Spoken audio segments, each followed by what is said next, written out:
ప్రేక్షకులకు నమస్కారం. ADN news TV మనదర్శి మన లోకల్ ఛానల్.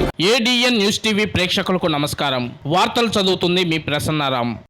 ఏపీలో వాలంటీర్ల వ్యవస్థ మనుగడలో లేదని మంత్రి డొల్లా బాలవీరాంజనేయ స్వామి శాసన మండలిలో కీలక ప్రకటన చేశారు. గత ప్రభుత్వం వారిని రెన్యువల్ చేయలేదన్నారు. 2023 సెప్టెంబర్ నుంచి వ్యవస్థలో లేని వారికి జీతాలు ఎలా చెల్లించాలని వైసీపీ వారు వాలంటీర్లతో రాజీనామా చేయించారన్నారు. ప్రజలు నమ్ముకున్న కార్యకర్తలను వైసీపీ మోసగించిందని ఆయన ఈ సందర్భంగా వెల్లడించారు. దీంతో వాలంటీర్లకు ఎన్నికల్లో ఎందుకు హామీ ఇచ్చారని మంత్రిని బొత్స ప్రశ్నించారు. వాలంటీర్ల మీద మాకు చిన్న చూపు లేదు, దాని మీద మేము లోతుగా పోవడం లేదు అధ్యక్ష.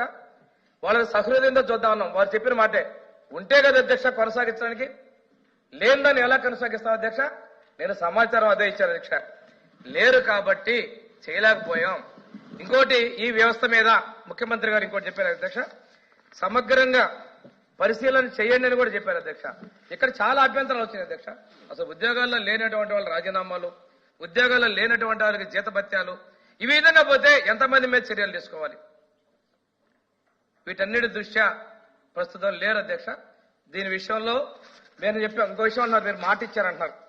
దాని విషయాన్ని పోతే అధ్యక్ష, గత ప్రభుత్వంలో మాట ఇచ్చారు, మాట చెప్పారు సహజం. సిపిఎస్ రద్దన్నారు, ఏమైంది అధ్యక్ష?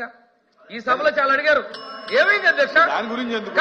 వాళ్ళు అడిగినారు, మాట చెప్పారు అధ్యక్ష. దాని గురించి వద్దులండి. సరే, సంపూర్ణ మంత్రి నిషేధం ఏమైంది అధ్యక్ష? వాళ్ళ మాట తప్పట్లా సార్. ఇది ఈ రాష్ట్రంలో ఉన్నటువంటి వాలంటీర్లకు ఇచ్చే సమాధానం చెప్తూ వాళ్ళు అడిగిన దానికి సమాధానం చెప్పారు. అంతేగాని అధ్యక్ష, వాలంటీర్ వ్యవస్థ మీద మాకు గౌరవం ఉంది. మా ముఖ్యమంత్రి గారు వాళ్ళ సేవలు ఉపయోగిద్దామన్నారు, వాళ్ళ జీతభత్యాలు పెంచుదామన్నారు. కానీ లేరు అధ్యక్ష, వాళ్ళు లేరు. మేము కొనసాగించాలంటే ఉంటే కొనసాగించే వాళ్ళం.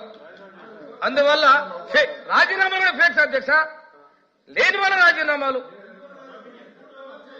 సార్ ఎల్ఓపి గారు మీరు సీనియర్ మోస్ట్ సార్, ఆ సభలో మీరు కేబినెట్ లో ఉన్నారు, అన్ని విషయాలు తెలుసు. ఇంకోసారి ఈ ప్రతిపాదనలు పోతే కేబినెట్ ఆర్థిక సేవకు ఆమోదం చెప్పలా, లేని వాళ్ళకి ఎలా ఇస్తామని చెప్పి ఆర్థిక సేవ ఆమోదం కూడా చెప్పలేదు అధ్యక్ష. ఈ అన్ని ప్రకారం ఇది వాలంటీర్లు ప్రస్తుతం లేరు. ఆ విషయాన్ని గౌరవ సభ ద్వారా నేను ప్రజలకు కూడా తెలియజేస్తాను అధ్యక్ష.